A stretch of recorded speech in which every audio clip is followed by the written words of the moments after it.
The Wolf Queen, Book 4, by Waughin Jarth. From the pen of the 1st century 3rd era sage Montokai. 3rd era, 109. 10 years after being crowned Emperor of Tamriel, Antiochus Septim had impressed his subjects with little but the enormity of his lust for carnal pleasures. By his second wife, Gisilla, he had a daughter in the year 104, who he named Kintyra after his great-great-great-grand-aunt, the Empress. Enormously fat and marked by every venereal disease known to the healers, Antiochus spent little time on politics. His siblings, by marked contrast, excelled in this field. Magnus had married Helena, the Cyrodiil queen of Lilmoth, the Argonian priest-king having been executed, and was representing the imperial interests in Black Marsh admirably. Sepphoris and his wife Bianchi were ruling the Hammerfell kingdom of Gelaine with a healthy brood of children. But no one was more politically active than Potema, the wolf queen of the Skyrim kingdom of Solitude. 9 years after the death of her husband, King Mantiarco, Potema still ruled as regent for her young son Uriel. Their court had become very fashionable, particularly for rulers who had a grudge to bear against the emperor. All the kings of Skyrim visited Castle Solitude regularly, and, over the years, emissaries from the lands of Morrowind and High Rock did as well. Some guests came from even farther away. 3rd era, 110. Potema stood at the harbor and watched the boat from Pyandania arrive. Against the grey, breaking waves where she had seen so many vessels of Tamrielic manufacture, it looked less than exotic. Insectoid, certainly, with its membranous sails and rugged chitin hull, but she had seen similar, if not identical, seacraft in Morrowind.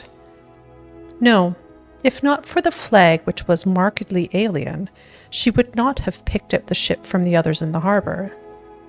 As the salty mist ballooned around her, she held out her hand in welcome to the visitors from another island empire. The men aboard were not merely pale, they were entirely colorless, as if their flesh were made of some white, limpid jelly, but she had been forewarned. At the arrival of the king and his translator, she looked directly into their blank eyes and offered her hand. The king made noises. "His great majesty, King Orgnum," said the translator haltingly, "expresses his delight at your beauty. He thanks you for giving him refuge from these dangerous seas." "You speak Cyrodiilic very well," said Potema. "I am fluent in the languages of 4 continents," said the translator. "I can speak to the denizens of my own country, Pyandania, as well as those of Atmora, Akavir, and here in Tamriel. Yours is the easiest, actually. I was looking forward to this voyage." "Please tell His Highness that he is welcome here, and that I am entirely at his disposal," said Potema, smiling. Then she added, "You understand the context, that I'm just being polite?" "Of course," said the translator, and then made several noises at the king, which the king reacted to with a smile. While they conversed, Potema looked up the dock and saw the now familiar grey cloaks watching her while they spoke with Levlet, Antiochus's man. The Sigic order from the Somerset Isle. Very bothersome. "My diplomatic emissary, Lord Waughin, will show you to your rooms," said Potema. "Unfortunately, I have some other guests as well who require my attention. I hope your Great Majesty understands." His Great Majesty King Orgnum did understand, and Potema made arrangements to dine with the Pyandanians that evening. Meeting with the Sigic order required all of her concentration.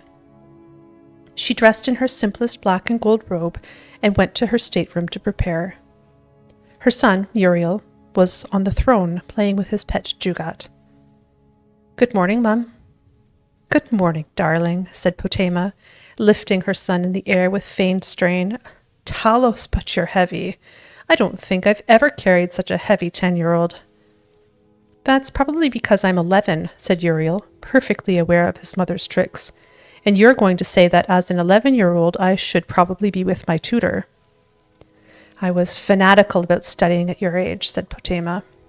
I am king, said Uriel petulantly. But don't be satisfied with that, said Potema. By all rights, you should be emperor already.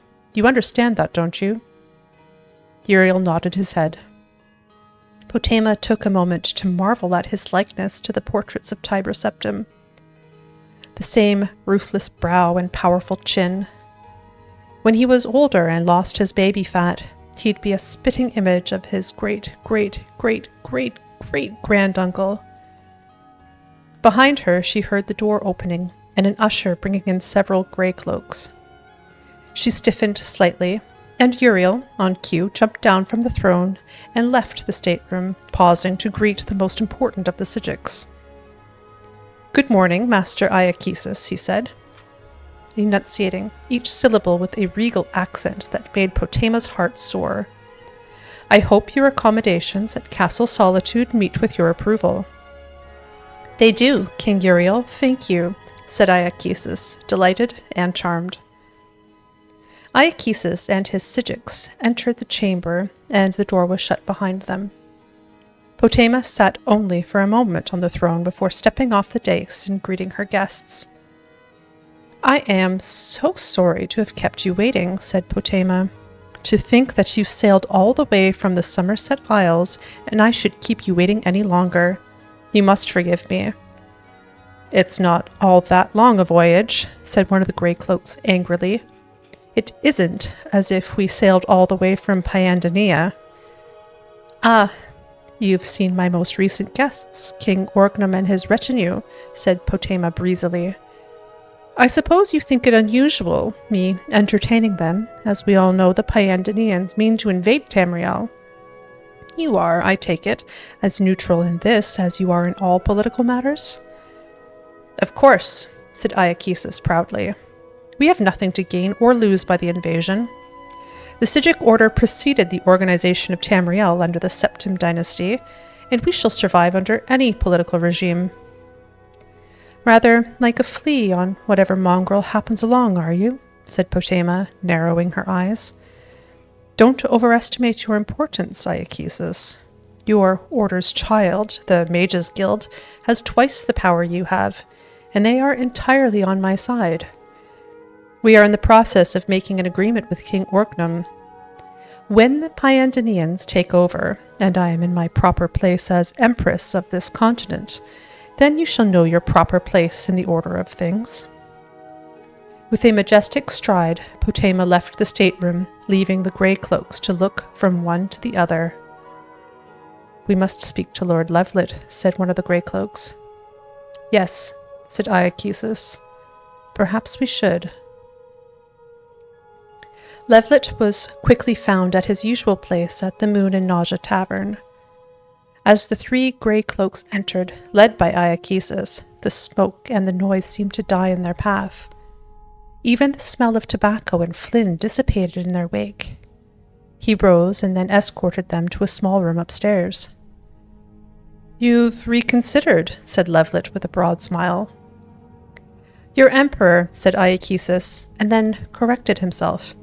Our emperor originally asked for our support in defending the west coast of Tamriel from the Pyandanian fleet in return for 12 million gold pieces. We offered our services at 50.